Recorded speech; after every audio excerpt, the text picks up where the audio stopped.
Put your best foot forward in whatever it is you're doing and you will succeed. Opportunities will come and you have the mindset to take them. I started from very humble beginnings and it was hard. And I'm thinking to myself, what? It's a big burden. It makes you angry. I didn't enjoy it at first. I had to succeed. I had to do well. My goodness. That's the biggest thing I can tell people. Feel like I'm not happy. Do you know what I mean? The first thing I did was... Welcome to the Diaries of Success. I'm Hajar Bayaz, and today we are going to touch base on a topic that's very, very important in everyone's life. It's all about money. Money mindset is very important so that we get our businesses up and running to get us to that financial freedom that we all want. And today I have one of the guests that has inspired me personally. It has helped me to get my money right, to know how to budget myself and what I need to do in order to get my business working right. So he is a qualified financial advisor. He has worked with one of the big corporates. He's also been on a number of TV channels. He's a very inspiring person. He's writing a book that's coming up very, very soon this year. So without any further ado, please help me to welcome Mr. Emmanuel Asuquo. Hey, Hajar, how are you? I'm very good. How are you, Emmanuel? Thank you very much for coming. No, thank you for having me. It's a pleasure. I'm so honored and proud to be here. Thank you. Obviously, since we've met and then I've seen your journey, and every time I see you, like, I've got another one. It's just like, it's amazing, inspiring. And I think obviously you're doing this journey for yourself, but for me, what's really inspiring is that there are other women, especially, black women, that can see you and know that it's possible. That's know true. that we can be in these spaces, because a lot of the time when you see it online or you see people talking in these spaces, they don't look like you. And you are showing that not only can I be in this space, I can excel. I can do better than most people in this space. So, That's keep true. up the great work, and it's an honor to be here. Thank you very much for all that. I feel honored to have you, and also want you to tell me and our audience who is Emmanuel Asuquo and how you have become one of the most wanted people to be around nowadays. Yeah, you know what? It's funny. Who am I? I guess Emmanuel Asuquo. I'm a financial advisor, TV personality, but I think what's most important to me is I'm married to my wonderful wife, Miriam, and I've got 4 beautiful kids, and we just live the life that I always dreamed about. And I think that's the biggest thing for me. And I guess my biggest achievement in life is financial freedom and just living life on my own terms and doing the things that I want to do when I want to do them, and so forth. I guess, who am I, or how have I got here? I started from very humble beginnings. So I lived on a council estate in East London, Tower Hamlets, and it was hard. It was very hard. My mum and dad are both Nigerian, and they came over from Nigeria. So I'm actually the first person in my family to be born here. And if you know about the first child of an African family, the pressure is a lot. The pressure is a lot. And so, I always knew that I had to be successful in life. I had to achieve, because I had to be an example. I've got two younger sisters, and I had to be an example to them. But also I had to try and, help my parents. And I think sometimes when I look back now, sometimes I feel like we grew up too quickly. We didn't really get to enjoy being children, do you know what I mean? Yes. Because we know the responsibility, we know that we're here for a mission, we know that we have to achieve things, and I guess, it can be a difficult time. Well, you said, because I'm going to get back to what you just said, and being the first child. Yes. I am also the eldest person. Okay. And I feel that. You know my pain, you know the pain. Oh my God. Yeah. How has that inspired you to become who you are? Yeah, it's a big inspiration. It's a big burden. I think it's a big burden, and I didn't enjoy it at first. Do you know what I mean? But it's always the responsibility. So I remember, my mum could leave us. Like now, you can't leave your children. You have to. But them times it was completely different. Like my mum would leave me to look after my sisters, and if something happened, even if it wasn't my fault, because I was in charge, I would get the blame. Yeah, I would get it. I would get it, and it would be like, oh my goodness, like this pressure. So you've got to be an example. You almost got to be a parent. I had to pick when I finished secondary school, I had to go and pick my sisters from primary school and bring them home, and then I had to make food so that when everyone comes home, there's food in the house. It's a big responsibility. On the weekends, I tell people, on the weekends when people used to go out and play, I used to have to iron my sister's school uniforms, my school uniform, my mum's work uniform, and my dad's shirts, and then what we're all gonna wear to church. So I remember I used to get the iron at 11, and I would finish around 5, just spending that time just ironing all these different stuff. And if you didn't iron properly, oh my goodness, the trouble. So I just have to iron. And I think, now I use dry cleaners because I think I've got trauma from ironing so much that I'm like, you know what, I hate ironing. Like, so my shirts, I always like to get them dry cleaned because I remember having to do my dad's shirts. So yeah, but I feel like there's a lot of responsibility, but at the same time, it's like, that your life is beyond yourself. And that's one of the big things, I think. I think sometimes we play with life because we only think about ourselves. But when you know that other people's life is dependent on your own, and I've had that from when I was young because I had my sisters. I even had my parents, they were struggling. So I knew that I had to come and make money and make a difference to the household. So I knew my life mattered from when I knew about life. So growing up, I knew my life mattered. So I knew I couldn't really play with it. I had to succeed. I had to do well because other people were dependent on me. A lot of people don't get that till they have children. Like you have a child and then you realize, oh my goodness, this child is reliant on me, so I need to step up. But I had it from young, being the eldest child. So having a servant mentality rather than just being selfish and just thinking just about yourself. Exactly. I've always had to think about my parents, had to think about my sisters, and then also I go to church. So when you're at church, I was in the youth group at church, and then when I got to a certain age, I became one of the youth leaders, and I then started to teach young people and so forth. So I've always been around that give back, like add value. Yeah, that's always been something that's been you go and take from someone and learn from someone, and then what you take, add it, and then give it to somebody else. Right. And I've always had that mentality. And so that's where I guess my drive and passion to want to change my life. And we always talk about knowing your why. That's just a big thing, I think. I used to look at my mum and, I always tell people this story. So I used to play basketball. I was really good at basketball when I was young. And there were like what we call basketball camps. So in the summer holidays, they'd have a camp like 2 weeks. All you do is train and play basketball and so forth. But it was expensive. And I knew that, we couldn't afford it. And I would tell my mum, and my mum would be like, we just can't afford it. And I remember the first year I missed it, and I couldn't go. And that summer I just stayed in my house. And I know my mum was sad for me, and she could see that I was upset that I didn't go, but we couldn't afford it. And then the next year came, and I didn't even ask because I know that, you can't afford I can't afford it. I don't want to put that pressure on her. Do you know what I mean? And my mum was like, oh, look, I've saved up.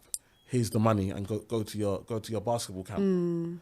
And I always held that, and I said, you know what, I know what she's doing. And then my mum was a dinner lady, standing in the kitchen. The reason she was a dinner lady was because she wanted to make sure she was at home by the time we were at home. So she used to work in schools as a dinner lady. It's a hard job, standing, a lot of standing. And so in the end, she ended up hurting her knees. So today, my mum has, knee replacements, has a knee metal in one of her knees. Wow. And it's like, I look at her and she used to hobble. So she used to have a limp because of standing in the kitchen. And I was like, this woman is doing this so that we can survive. You know what I mean? She will never regret her investment in me. Like, from a young age, I said to myself, my mum will never invest doing this for me. Yeah. And like today, I'm happy I've retired my mama. I put her on a payroll. I give her money each month. And every time I send her money, she'll check her bank account and she'll send me some long prayer. God bless you. I'm like, it's okay, mum. We've been doing it long enough now. But it means a lot. Do you know what I mean? And it's like, actually, for me, that's a joy. Like, it's not about, millionaire. For me to be able to my mum not to have to worry about money and her to be comfortable for the sacrifices that she's given. That means that you have to do something beyond yourself. Yeah. So when my friends are messing about and doing whatever, I'm like, what can I do to change my situation? And so when people say, Eman, how did you become? It's a motivation beyond yourself. That's the biggest thing I can tell people. Find something that motivates you beyond yourself, because some days you're not going to feel like it. And I always say, when you can't be motivated, you have to be disciplined. And so some days you're not going to feel like doing it. But when it's not just about you, When you know that what you're doing is not just about you, It's about others. it's about others, you achieve so much more. Right. So now you said you couldn't afford the basketball camp. Yeah. To your mom being now comfortable in her financial situations because you've helped her. Now let's fill that gap Fill in the gap. between. Yeah. No, definitely. So how did it happen? Yeah. What was the trigger Okay. that told you, you know what, I need to join this, or I need to join this type of group so I can be just like them? What was it? I always tell people this story. If you left the light on in the kitchen in my house, Right.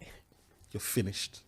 Like my mom, if you left the light on and you're not in the kitchen when my mom goes into the kitchen, you've gone upstairs. Because when you don't have money, the light is one of the few things that can show you that money is being spent. Like when you see the light, you see money. Right. And if there's no one in there, money is being wasted. Yeah. And so because money is being wasted and you don't have money, it vexes you, makes you angry. And so my mum, if he wasn't in that kitchen, she would give you beats. I'm talking licks. I'm talking, and you know my mum's African mum licks, like in a sense of your mum, she'll beat you, and if you are silent, so you're just getting the beats, she'll say, oh, because you're big, you think you're bigger than me, so she'll hit you harder. And then if you cry, she'll beat you to tell you to stop crying. So now you're like, so if I cry, I'm in trouble. If I don't cry, I'm in trouble. What do? I faint. I just faint. That's all I have to faint. Now I just have to collapse and faint because I don't know what to do. So big me, I'm just like, I just dropped. I fainted, trying to survive this moment. And like after she's now left me because I fainted, and she's like, "This boy, you're a fool." She'll know what I'm doing. And then she'll walk away, and I'll open my eye and look around to see has she gone. I will now go upstairs. Yeah. I'll go to my room. And then, it will come to 8 o'clock, 9 o'clock at night. I'll look out of my window. And I lived in Limehouse. And Limehouse is right next to a place called Canary Wharf. Yeah. We share the same postcode, E14. So I had the same postcode as Canary Wharf. That's how close it is. It's the same postcode. I'll look out my window and I see Canary Wharf, Barclays, HSBC, all of the buildings. The lights are on. Everyone's gone home. And I'm thinking to myself, what? I just got beat for one bulb. One bulb, not like they had the under lights with the cabinets. There's no lights, just one bulb in that kitchen, and I've had to faint. And these men have left 100 floors, gone home. I said there must be money over there. That in my young mind, I said to myself, they must have money, and so I must be there. Yeah. And so at 13, 14, I said I've got to work in those buildings. And so not knowing what a vision board was, not knowing that became my vision board. Every day I'd wake up and look at that building and say, I've got to get in there. The power of speaking things into existence. People laugh at you and I'm telling you, like obviously there requires action. But first, before there can be action, there must be a plan. There must be a goal. You have to. So I wanted to be in those buildings. I don't know how. I haven't got no uncle that works there. I haven't got no one that's there. So the first thing I did was I got to Canary Wharf. I got a job in Marks and Spencer's. I love Marks and Spencer's till today.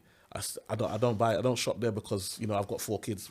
They can't be eating Marks and Spencer's. They need to eat Lidl's. That's what their stomachs need at this age. But whenever we get a little Marks and Spencer's, I love Marks and Spencer's. The food is quality, and that was my first job. I used to wake up 5 in the morning and walk because it's so close. You can't really take bus, so I used to walk to work. Do you know who's up at 5 o'clock in the morning, in the night? The foxes. The foxes are up. It's just me and the foxes on the road. And you're walking and the fox will cross the street. And me, I will cross to the other side because we will play this game. No. I don't play with no fox. I see my neighbors, they be feeding them food. I don't play those games. So the fox will cross the road, me, I will cross to the other side. Then the fox will cross back, me, I will cross back.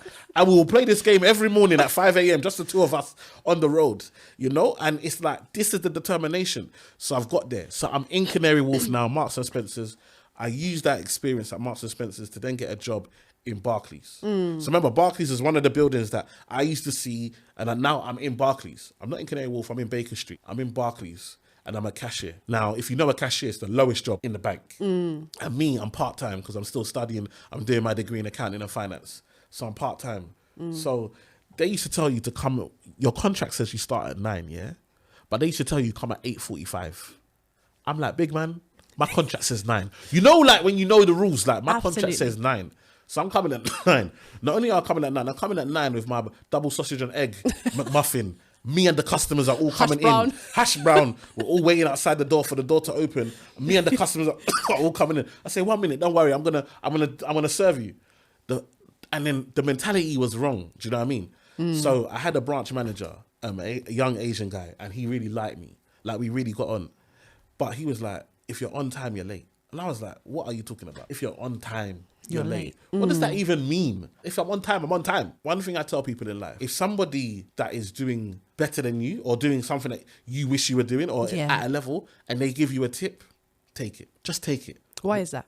You know what it is? It's that development. Actually, a wise person learns from somebody else's mistake. Yeah. Too much in life, we want to do it ourselves and we act like we're the first to do something. But somebody has walked those steps before. So why take 100 steps to get there when someone can teach you how to do it in 10? That's right. Yes. Do you understand? Absolutely. And because of that, you do it quicker and you multiply. And what would have taken you to get 1 in 100, now you've got 5 or 6 or 7. And save time. In those save time and you're moving better. Again, I'm African. So we've always had that culture of respect your elders, respect people in senior positions. And so sometimes it can be against you. But in this situation, I was like, this is my branch manager, telling me something. I respect him as a person. Let me listen. So those times it wasn't phone, it was watch. So I used to set my watch half an hour early and then get everywhere half an hour early. Yeah. I was arriving 1 hour early. When I got to the branch 1 hour early, who is at the branch? The branch manager. And so now people normally get a one-to-one with your manager once a month to talk about how things are going. But because I listened, now I'm getting a one-to-one every day that I go into work. Yeah. So I went to work 3 days a week. So 3 days a week, I'll be getting this one-to-one training. He'll coach me, teach me. From learning, he told me, take all the pamphlets in the banking hall. What's a credit card? What's this? Take it home. Read it on your train home, on train ride home. Read it on the way in. Learn this stuff. Understand it. Add it to your personality. That's another thing. Being your authentic self. You see, sometimes we get into environments and we want to be like other people. But one thing I learned was to be your authentic self. Yeah? And so he taught me that. And so because of that, I added what I do. I'm a people's person. I like people. But then I added the knowledge. So put the two together. And now, when I didn't go to work, the branch would struggle to hit the branch target. And when I was in, it would exceed it. Wow. Although I'm the cashier, the lowest ranked job in the branch. Right. But I'm the most important. And that is value.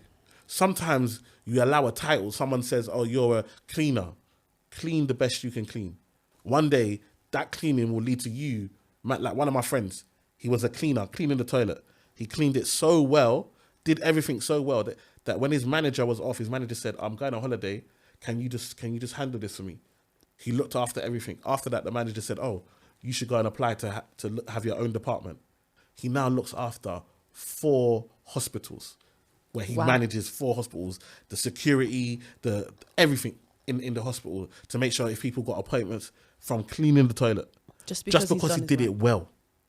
Just because sometimes we allow the position that people give us to mean that, oh, because I'm doing this, I'm not going to put my effort. Put your best foot forward in whatever it is you're doing and you will succeed. Opportunities will come and you have the mindset to take them.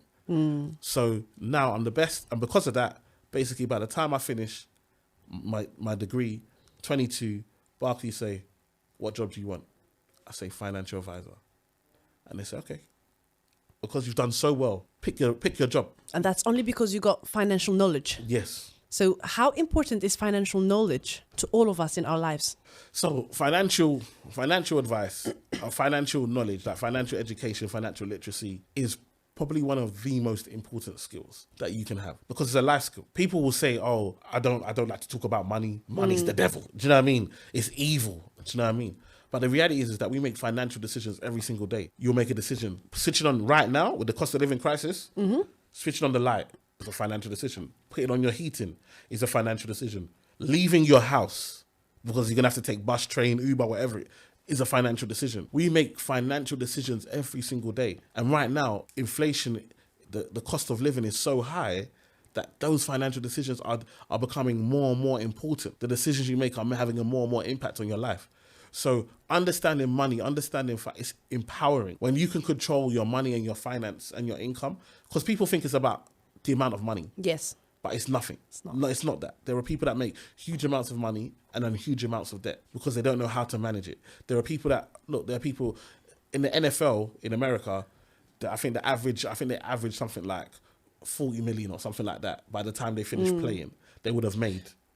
And within 2 or 3 years, I think it's something like 60 or 70% of them go bankrupt within 2 or 3 years of stop playing. Even though they made 40 million, most of us won't even get 10 million in our life, or 20 million in our lifetimes. They make 40 million and it's gone. They have nothing to show for it. Is it the same concept as, people nowadays? What they're doing is they go get a job, earn 2K a month, but end up spending 3. Exactly that. It's the same thing. And so, but the thing for me is that why are they spending 3? I don't, everyone's got, if I earn 2K and I'm spending 3K, but that 1,000 is going into personal development, that 1,000 is going into my business, that 1,000 is going into me bettering myself and whatever. And then I know that in the future it's going to pay dividends and I'm going to have a skill or a knowledge or a business that can provide me an income or whatever that may be. I have no problem with that. But when you see people who are doing it because of pressures, whether that be social media, whether that be because they have certain insecurities. I tell people a lot of your spending habits is down to trauma that you've been through in life. You think you're buying that bag or buying those shoes or that car or going on that holiday because you want to, because it makes you feel free up. But the reality is that there are things that have been in your life, things that have happened that you haven't sat down and spoke to a counselor about to deal with, and your reaction, your trigger is to spend. So it's all psychological. Yeah, money is psychological. Money is a psycho, and that's why it works for advertisers. Right. And just to touch base of what you just said, the advertisers. Yeah. We see all these brands. Yep. And you see people wearing designers head to toe, Yeah. but can't afford a meal deal sometimes. Yeah. Or just have to walk just to look good in it's not even in their eyes, in someone else's eyes. Exactly. And that's what it does. It's psychological. It makes you feel like, when I talk to young people, I talk to them about value. Yeah. And I talk to them and let them know you are already special. There is no car, there is no clothes, there is no shoes that is going to make you more valuable. You are already priceless because you are the only version of yourself. Even if you've got a twin, Yes, you still something that identifies you to your twin that is different. You are unique in itself, and anything unique is valuable, is rare, and you only have one life. So you are valuable already. Whatever I wear, I make it look good. Whatever car I drive, I make that car. Do you understand what I'm trying to say? Yep. It's not me; it adds value to. I make it, and so I know that I'm still valuable. If I drive a Skoda or I drive a Ferrari, if I've got $1 million in the bank, I still got $1 million in the bank no matter what car I drive. Right? Yes. Do you understand what I'm trying to say? Yes. It doesn't define me. Like Yeah. I was speaking to Daniel yesterday, and he was talking about, Taking the bus, and people looking at, and he met people in the bus that follow him, and they were like, "Oh, you're on a bus, you must not be doing well," and it's a mad mentality. Yeah. Because actually, if I'm only going 5 stops down the road, why would I need to Uber if I can just jump in this bus and get to my house? Well, speaking of the live of yesterday, because I was on there, I was watching, and there's something you said that just made sense. And I want you to touch base a little bit more about it. Sure. So I hear you talking a lot about delayed gratification. Yes. What do you mean? So delayed gratification is an important concept. So we are taught instant gratification, yeah? So what happens is that, what happens for a lot, especially as a kid, Yeah. I'm Nigerian, yeah? So as a Nigerian, you go to the Nigerian party. Yeah. When you go to the party, they'll play music. You will dance. You will dance and you will sweat and you will dance. And then your aunties and uncles will come and give you £1, £5 and give you money. Yeah. Now, unfortunately, like I said, I'm Nigerian. So my mum will say, let me hold that money for you. That is the last time you are ever going to see that money. Ever in your life. That money don't exist. And if you're even brave enough to ask your mum where that money is, if she doesn't slap you, she will tell you, did the light switch on? Did the tap, when you open the tap, did water come out of it? That's where your money is. That's where your money is. Do you know what I mean? So let's pretend that, your parents are not Nigerian like mine. Now you get, and they actually give you that money. You get that money, and what do they teach you? You get that money, and you can go and buy something. So I've got money, and I can go and buy it. And so That is instant gratification. I've got money, and now I'm in a position where I can gratify myself by going to make myself feel better by spending that money. Yeah. And that's instant gratification. So that's what we learn. If you get money, money allows you to buy things. When you go to the shop with your kids, they used to put all the sweets by the checkout, then your kids throwing a tantrum because they want to buy that sweet. And then if you give it to them, now they know as long as I cry, I'll get the sweet. Yeah. Yeah? Mm-hmm. So instant. These are things psychologically from childhood. We've accepted that if I want something and I've got the money, I can get it. So that's instant gratification. What we're talking about is delaying your gratification. The way you really win, you see, because if you have to pay for it, you always have to work for it. So if I have to make £1,000 and I need £1,000 to buy this good, I'm always going to have to go and work to make the £1,000 to buy it. Yeah.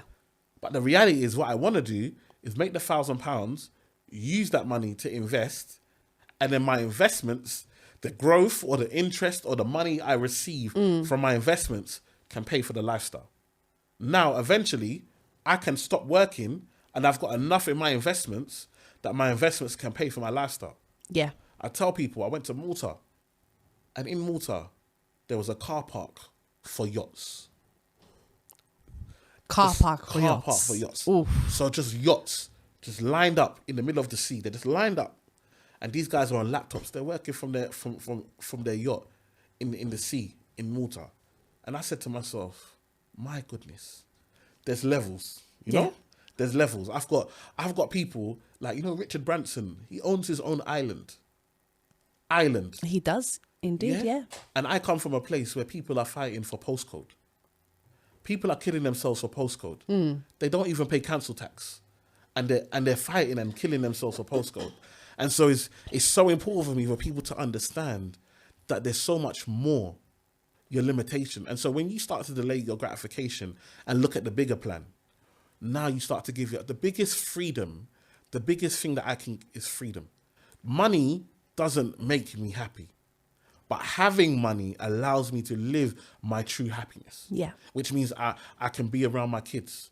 I don't have to, can I get this day off? Oh, unfortunately, Sally and Becky are off that day, so you can't have that day off. Do you know what I mean? I'm my own boss. I can go and see them. If I need to, for example, during the lockdown, my wife does cakes. And so her cake business was struggling because there was no parties, there was no events. Yep. So guess what? I've got my own business. Come and work for me. So my wife just came and worked in my business. And I was able to pay her and we was able to sustain our lifestyle. And so the point being is that we have that flexibility. Yep. And so that's the freedom that we're fighting for. And delaying your gratification is so powerful because everything, Facebook, Instagram, social media, television is telling you, buy now, live that lifestyle now, go on this holiday, do this right now. And when you can say, I'm okay actually. I'll wait. Even if I can afford it, I'm okay. It is so powerful. It's the biggest power you get because now you control your steps. Yeah? So I see people, they go into supermarket, no shopping list. What happens? You start to smell that croissant, They know what they're doing. They're pumping the bread because they know psychologically when you smell that, it makes you hungry. And when you're hungry, you now spend more. Psychological. Yeah. There's a reason that bread, milk, sugar, the things that we buy most are at the back of the store. It's not accident. That's true. It's at the back of the store. And now you're going to clock your feet. Oh my goodness, that's right. It's at the back of the store. That is so true. Why? Water. At the back of the store. Why? Because they want you to walk past all the labels, all the signs. The discount stuff is in yellow that pops out or in colours to pop out. It attracts the eye. And now, all of a sudden, you've left 50% of the things in your basket you never planned to buy. And you don't even need. You buy in food because you're hungry. You get home and you don't even want this. You're like, why did I buy this? I don't even like this. And so it's really important for, number one, don't go shopping hungry. Number two, have a list. Have a plan. And even me, I don't even go to the shop. I do online. No smell. All I smell in my house is jollof. You know what I mean? I'm not, and they're not fooling me. Do you know what I mean? So I'm making sure that we can have a list. Because guess what? Because we do it online, we can go and check the cupboards. Have we actually ran out of that? Do we actually need that? Yeah. No, this is what we need. Do you know what I mean? And it's much easier. And yes, there's a cost. But what's your time? So I look at things in time. If I know that it's going to cost me petrol to get to the supermarket.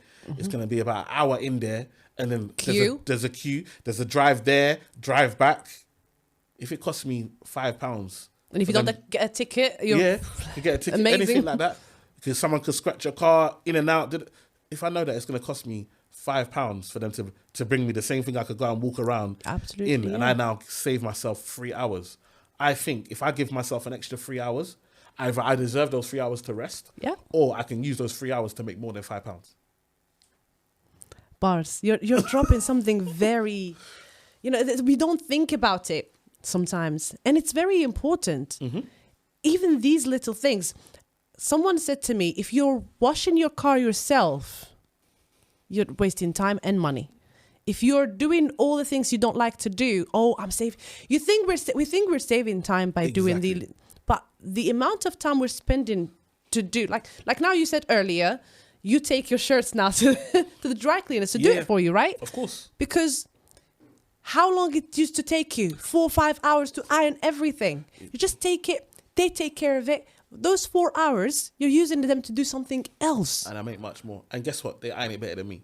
The dry cleaners iron it better than me. They clean it better than me. And you know what? Also, it reduces the pressure because I've got a wonderful wife that does the laundry. But actually, she's already looking after doing all my kids. If I can reduce the pressure on her by dry cleaning my stuff, guess what? Number one, she has less work to do. If my wife has less work to do, she has more time for me. If she has more time for me, guess what? You're happy. I'm happy and I get more sex. And that is worth a lot of money. Do you understand what I'm trying to say? And so for me, these are investments in myself. People think I'm just investing in myself because guess what? When I feel good, I can go out and make other people feel good. And that's what I do. My job is making people who are scared, people who are insecure, people who are in fear, taking them from that place and giving them a plan, giving them hope, giving them enough encouragement and motivation to achieve their goals. How can I do that for others if me, myself, I feel unfulfilled? I feel like I'm not happy. Yeah, you can't give what you don't have. Exactly. No. So if I know it costs X, I just make sure I go and make it. And now I live a wonderful life. That's do you share all this in your book? Because, I've pre-ordered it, and we want people to learn more about you. We're limited with time. We can have you here, I'm afraid. Tell us a little bit about the book that's coming up soon. Yeah, so the book that's coming out real soon is it's called Get Your Money Right. And that's the thing for me. It's about getting your money right. Like, actually, we all make money, but a lot of us are not getting it right. We are getting it wrong when it comes to money. And so not only is it a book that you can read from the beginning to end, it's also a guide. So depending on where you are on your financial journey, it goes all the way from how the banking system works. I think a lot of people don't understand how the banks work. When you understand how the banks work, you understand why you're not going to leave a lot of money in your bank account. Do you know? And so I teach you that first chapter. I teach you how does the banks work? How did the banking system works? How do the banks make money? And what can you do? And then we go on. So we go on all the way up to philanthropy. So if you're a millionaire and you've got loads of money, you can give it away. And why do people give it away? And why that's the biggest flex. I don't know if you saw, who was it? Jeff Bezos. This week said, I'm giving my money away. I'm giving my money away. That's philanthropy. That is the biggest flex that you can do. And in this book, the last chapter is talking about, inheritance and leaving it and philanthropy. So the plan is that wherever you are, we talk about getting a promotion at work and how to do that. We talk about anything money, financial. I give you all the tips, but it's funny. Like it's me. I'm talking. The way we're talking now is how I'm talking in this book. It's me giving it to you in the rawest, easiest to understand. I give you every chapter. I give you a story. Yeah. Whether a story about my life, story about my client, I give you a story so you can understand how what we've talked about in the chapter works in real life. It is a book that you're not just going to read once. It's a book that when you get to go and buy your house, you're going to go back, here's the property chapter. Let me go and, when you're going to, I want to invest in stocks. Here's the stocks chapter. I'm thinking about getting a loan. Here's loans and credit cards and debt. And, I need to improve my credit. Everything you need about money to get your money right is in this book. Wow. So what I'm going to do So I'm going to leave a link in the description bar down below so you guys can, pre-order your copy. It's coming on the 16th. It's a Thursday. Yeah. Make sure you get your copy. Pre-order it. I've pre-ordered mine. So I'm going to leave a link down below so actually at least you can have access to that. Yeah. And I want to get back to something you said earlier is money and do not leave it in the bank. So where do we need to leave our money? Yeah, so I always tell people, banks don't really use bank accounts. That's not how it works. So banks encourage you to open accounts and keep your money in accounts. But that's not where banks, what they do is use your money and basically they multiply it and then give it out as loans. They give it out as loans or they give it out. So you put your money in savings, they give it out as loans or the credit cards, or they invest in the market. They use your money in the market and make money on your money and then give you like 1%, but they've made like 30, 20, 100. Do you know what I mean? And so what I want people to do is just have an emergency fund. So have something to cover you in case of emergencies. If you lost your job, if the roof, the boiler, something happened, you need to fix your car. Yeah, have an emergency fund, and that should be in cash in a bank account, best savings account you can get. But other than that, the rest of your money needs to be working for you. Right. So get in an asset, maybe. Assets, but I want people to understand your number one asset is yourself. So don't ever let anybody make you feel like, oh, you must buy a car. I mean, you must buy a house. You must invest in stocks. You must start a business. Actually, what you might want to do is just go on a course. You might want to do a course that's on self-development. You might want to do a course in regards to speaking. You might want to do a course in regards to, when I say speaking, public speaking. You might want to do a course on social media. Yeah. Whatever it may be. To me, that's the number one place to start, is investing in yourself. Even in your job, and guess what? If you're employed, people act like it's bad to be employed. Employment is a wonderful thing. And actually, it's a place where you can grow and learn and develop, and somebody else will even pay for a lot of this stuff. Yeah. So, if you can get a good job and then your employer can pay for these courses. But for me, once you've invested in yourself, then it's about, okay, what assets can I get? For me, there are three main asset classes. There's stocks, whether that be ISAs, pensions, individual shares. There's property, and then there's business. If you can have assets in those three areas, you will live the life that you want to live. Yeah. Right. Now, sometimes so I meet people who focus a lot on property, but you can have property and you invest in property. Property can be your business. Yep. And property, you can have stocks in property. There are funds that invest in property. So you could have all three in one, all under property. Yep. But again, sometimes it's good to diversify. So not have all your eggs in one basket. Because, for example, now we're seeing a lot of the rule changes when it comes to property. We're expecting more taxes when it comes to property because company needs to make money, government needs to make money. We're seeing interest rate rises. So property over the next 2 or 3 years might be a hard place to make money quickly. And some people have made it look like, or maybe they are trapped into getting a lot of assets in property where they become asset rich and cash poor. Yeah. So what's the best option? I think for me, it's about having a bit of everything. So, but have what you do what you enjoy.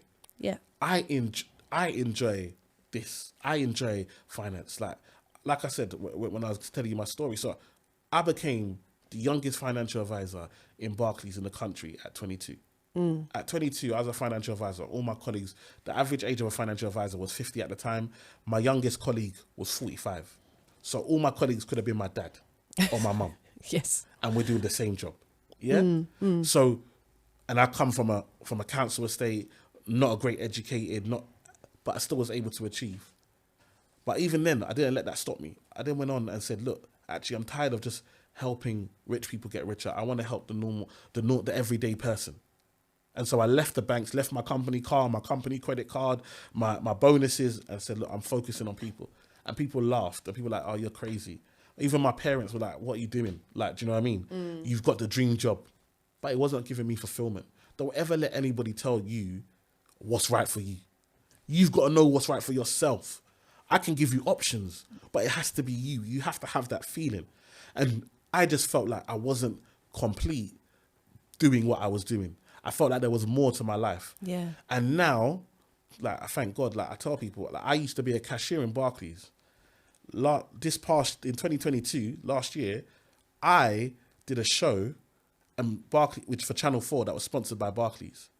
And Barclays took a clip from that show of me and played that in their branch, in every single branch in the country, on loop every 5 minutes. And you can imagine that I went from being a cashier, the lowest in the bank. I went from a council estate looking at the Barclays building to now being in every branch in Barclays in the country. I'm telling you, don't ever limit what you can do in this life. But know what you want for yourself. You see, when it's what I love, it doesn't feel like work. It doesn't feel like work. I tell people, I do what I love and I get paid for it. Isn't that what we all want? Absolutely. And you could do that employed, or you can do that self-employed. You could do that through being multiple businesses. You find a way that you do that. But that has to be the goal. Right. I'm going to bring you back to something you said earlier, because now you're talking about how psychologically people can manifest it. Yeah. You were just looking at the light bulbs in Canary Wharf. And you said, you know what, I want to join that.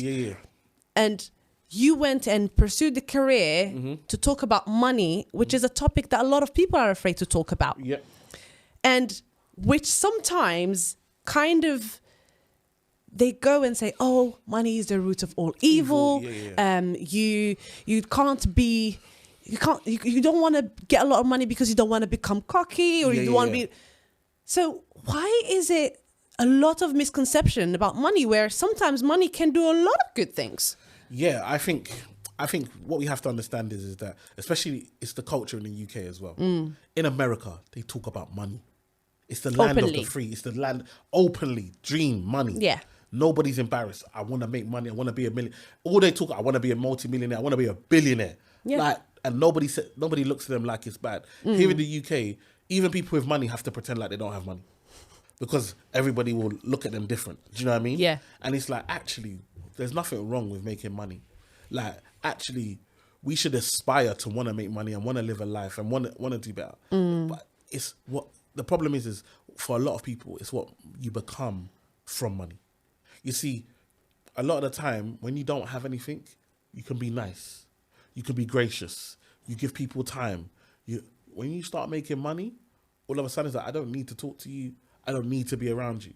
One thing for me, they tell me, oh, don't change. Listen, money's going to change you. It's going to change you. If money is going to change you, obviously, because you're changing your situation. But it hasn't changed my heart. It might change how I move. It might change the places that I go. It might change the holidays I can go on. It might change the car but it hasn't changed my heart. And I think sometimes money can change people's heart. And all of a sudden, you no longer have a heart for the people. Like, for me, I do this for the people. And then I get paid for it. And I can never let money change that. Do you know what I mean? Because if it does, then what's the point? I tell people, there are millionaires that commit suicide. Don't get me wrong, there are more people that are in poverty that commit suicide. That's true. You understand, there are more people in poverty, but you can, even one of the worst things in life is to achieve your dreams and realize that it doesn't make you happy. That's true. But don't you think that it's actually bring who you really are? Because look, if you are a good person, it makes you an even better person, because you wanted to help people where you were poor, but you just couldn't do it. Now you have the tool to do it. It just makes you a better person to go and help. Now you helped your mom, right? Because you're a good person. So whoever is doing good with money is good person. Who is doing bad with money is because initially they had bad intentions anyways. I hear what you're saying, and that can be the case. But also you have to understand that you make money, you're a good person. Then what do? People take advantage of you. So now all of a sudden you give people only might need £2,000, but because they know you got money, they're like, can I get 5,000? You give it to them, they waste it, and then they come back again. I invest in my business, or help me do this. And then you start to see that people are taking advantage of you. So what happens? You're a good person, but now because people are taking advantage of you, you've had that experience. Now all of a sudden you change. Do you understand? So it's not as simple. Even if you want to be a good person, people are humans, and humans are naturally selfish. And so what happens is now you have to start to protect yourself. So even if you want to help, you don't help. And that's why you see a lot of people even giving to charities. Now, like I used to stop on the street and give to these charities. Do you know how many of these charities about you give and only 10% of your money is actually going to the cause. The CEO is sitting on 200,000, 150,000 a year for a charity, and then they've got loads of staff and and then the people that you're trying to help are not even getting it. So actually, sometimes you want to do things on a local cause. There might be like I've seen youth centers, and you can raise money or I try and use my influence to raise money or support causes that I know that were important to me. You know, you can't help everyone, but you can help somebody. Right. And that's what people need to remember. You can't help everyone, but you can help someone. Absolutely. And so for me, that's what I always tell myself. Listen, I can't help everyone. I can't say, because when you come from poverty and you make it, there's a hero complex. Yeah. So you want to be a hero. You want to help everyone. I can't help everyone. If I help everyone, I'm going to lose my wife. I'm going to lose my kids. I'm going to lose I was out here doing talks everywhere, trying to help everyone, raise money. My kids are growing up. There's no dad. My wife is there. There's no husband. There's no way I can save the world and my family's collapsing. So there has to be balance. You can't help everyone, but you can help someone. And I think when we have that mentality, understand that you're going to have to learn to say no, because people will see you as a meal ticket. I have like footballers that are clients, yeah? And their younger brothers, younger sisters be like, they'll be at work and the boss will tell them off and they'll be like, I don't need to deal with this. Yeah, my brother plays football. What? What kind of pressure is that? Like all of a sudden nobody can talk to you. You know what? Do you understand? People take advantage. I tell them. It's not even you. It's not even you. You're not even there. Your brother could get injured and gone. The money's gone. Do you know what I mean? So when I speak to my football clients, I'm like, listen, let's buy a business and give them a job in the business. Yep. You know what I mean? Don't give them money because they'll just always be relying on you. Give them opportunity. Right. And then from there, they can then build. And if they grow and they say, okay, I want to go and work somewhere else, excellent. You can hire other people in. Yeah. So for me, that's the difference. And so, yes, you can be a good person, but you don't understand. I always tell people look at, if I had 10 million, I would never wait till you get it. Don't talk about something that you haven't done, because you're in your position of, and you're in your mindset of, I've got overdraft. I'm in my overdraft. So 10 million feels like a lot, and I could never spend that. When you get it, and then all of a sudden, this friend, that friend, everybody wants your help. Oh, you can go on this holiday, that holiday. All of a sudden, standard class feels terrible. You want first class. You want business class. Money's gone. So you have to work on yourself. You said something when you're talking about people, trying to help their families. And they're like, oh, you know what? I don't want them to work anymore. We come from a culture where we want to help our families back home. We want to send money back home. And in a split of a second, a few years later, they're sitting, doing nothing, giving off your money, and really not doing much. Not doing much at all. So, as much as, I understood this, and thank God my brothers are very mature. They go to university, and the money that I've sent to my mom, and I sent them, they save it, they go to courses. This one is learning on to do courses about Shopify and how to get drop shipping, etc. And the other one is, trying to do something in sports. And he's thinking, I said to him, so what do you want to do? He said, you know what? I've learned on how to fix phones because I'm very technical. Yes, I'm studying law, but I don't really like to pursue a career in law. I am fixing now my friends' phones for free to get experience. And then I would love to open a factory on how to do things locally. And I'm like, wow, amazing. At his age, he's thinking about that. And I said, well, look, great. I'm here. I'm going to help you. I'm going to support you to get that going. Exactly. The other one's like, I'll do this and that. And I'm so happy to see that they're not actually very dependent on me. Yeah. But you set the culture. You set the trend. If you just gave them money all the time, their mindset, that's all they know. So if they know that, I'm going to you put them on a payroll and they're just going to get paid all the time, then where's the drive to work? But they see how hard you work. You probably share all the things that you're doing. They know what you're doing. You set the trend and they follow. And that's so important. So what are people now lacking that they're not doing? Because there's so many of us. There's so many of us. Any foreign person I meet, whether it's first generation, second generation, if it's not them doing it, it's their parents who's doing it. What advice can we give to them? Yeah, I think the big thing is number one, understand that you got to help yourself first. I always use the example of the plane. Yeah, when you're on a plane, they always give you the safety. They tell you, look, put your mask on first before you go to put somebody else's mask on, because if you try and help them and then you lose consciousness, you help nobody. So put your mask on first, and it's really important that before you can go and help others, you must help yourself first. You must put yourself helping. If you're helping someone at the detriment of yourself, that is trauma. That if you're suffering, causing self-harm, basically, by giving all this money away, but you're struggling, self-harm, that's trauma. And so what's really important is that you understand, I need to help myself first, then I can help them.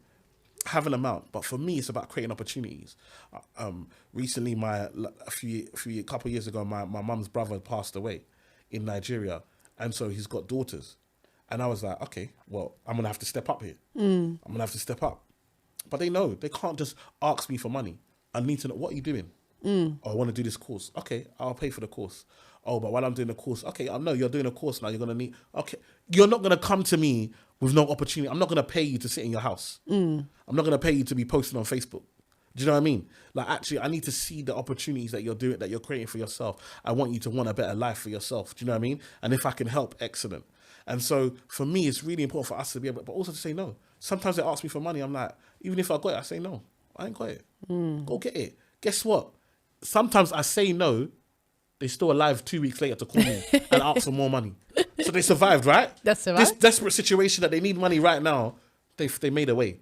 And so we have to understand that they're okay. They're going to make a way. They just know that you're there and you've got to put the boundaries. Me, I said, even your family here, I always tell people, Billy is not sending money home to Leeds. Like, James is not sending money home to Newcastle. Oh, yeah. These men, they're living their lives. In fact, their parents are even taking money out of the property to give them money.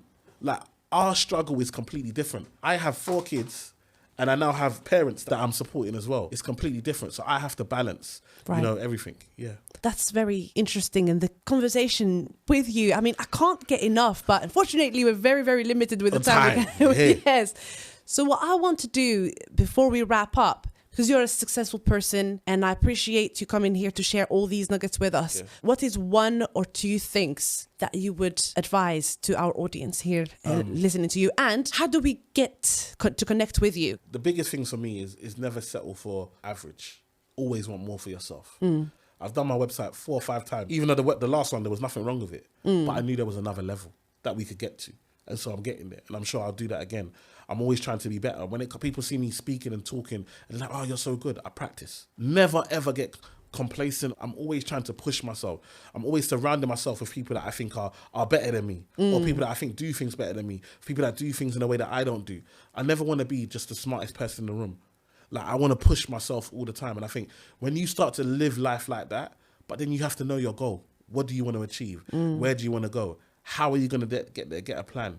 And stay focused to it. Those are like the main tips in regards to success in anything in life. And understand success is relative. Don't put what other people call success as your success. Because then comparison is the thief of joy. Yeah. You comparing yourself to someone else is stealing your joy. But if you focus on your lane, you could appreciate and enjoy what you've done. And then for me, if you want to get in contact, it's at the Eman Effect UK. Actually, we're changing it. So it's going to be Emmanuel Asuquo UK, depending on when this comes out. We're going to be updating it and changing it up. So it'll be Emmanuel Asuquo UK. So that's it. But if you just type in Emmanuel Asuquo on Instagram, LinkedIn, all of them, you'll be able to find me. Great. So Emmanuel Asuquo, how do you spell Asuquo? Asuquo. Perfect. Don't follow him on Instagram if you don't follow him on LinkedIn. Yes. There's no point. No point at all. So follow him on Instagram and LinkedIn and check his book. Definitely check his book. I pre-ordered mine and you have to pre-order yours because there's everything you need. And money is very important. I mean, we all love money. Well, thank you very much for listening to this podcast. That was Hajar Beyaz and my guest, Emmanuel Asuquo. And I will see you next week with another guest. Thank you very much.